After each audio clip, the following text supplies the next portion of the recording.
ঢাকা বিশ্ববিদ্যালয়ের syndicate meeting থেকে decision হয়েছে আজকে 6টার মধ্যেই ঢাকা বিশ্ববিদ্যালয়ের যারা আবাসিক হলের শিক্ষার্থী রয়েছে তাদেরকে নাকি হল ছাড়তে হবে।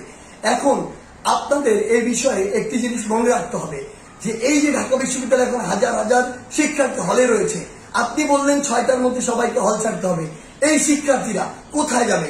এখানে তো যেমন টেকনাফের শিক্ষার্থী রয়েছে, তেঁতুলিয়ার শিক্ষার্থী রয়েছে, হঠাৎ করে এটা কোথায় যাবে? দ্বিতীয়ত যে জায়গাটি, সেই জায়গাটি হচ্ছে এই বন্ধ করে আপনি আসলে কি করতে চাচ্ছেন?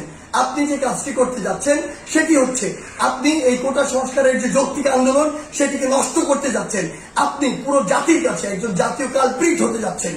আপনার যদি উদ্দেশ্য থাকতো এই ঢাকা বিশ্ববিদ্যালয়ের শিক্ষার্থীদেরকে নিরাপত্তা দেওয়ার, তাহলে যেদিন ঢাকা বিশ্ববিদ্যালয়ের ভাই বোনদেরকে বাইরে থেকে টোকাই এনে পিটানো হলো সেদিন আপনি নিরাপত্তা দিতেন। কিন্তু সেদিন এই বিশ্ববিদ্যালয়ের প্রশাসন, ভিসি, প্রভিসি থেকে শুরু করে প্রক্টর থেকে শুরু করে যারা ছিল তারা সকলেই এক প্রকার মারা গিয়েছিল, কাউকে খুঁজে পাওয়া যায়নি। আপনি যদি শিক্ষার্থীদের নিরাপত্তার কথা চিন্তা করতেন তাহলে বাইরে থেকে ওই টোকাইরা এসে আমার বোনদেরকে খামকে ধরতে পারতো না।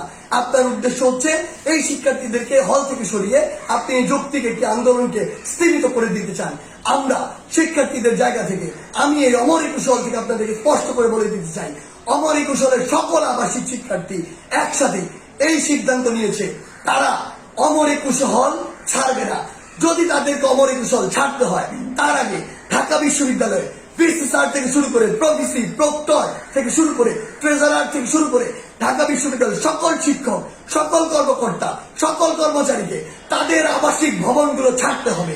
তারা যদি ছেড়ে এই দৃষ্টান্তটি তৈরি করতে পারে যে ক্যাম্পাসের নিরাপত্তার জন্য এটি প্রয়োজন রয়েছে, তাহলে আমরা তাদেরকে অনুসরণ করব। যতক্ষণ না তারা তাদের ওই আবাসিক ভবনগুলোকে ছাড়ছে ওগুলো, ততক্ষণ পর্যন্ত আমরা আমাদের আবাসিক হল ছাড়বো না।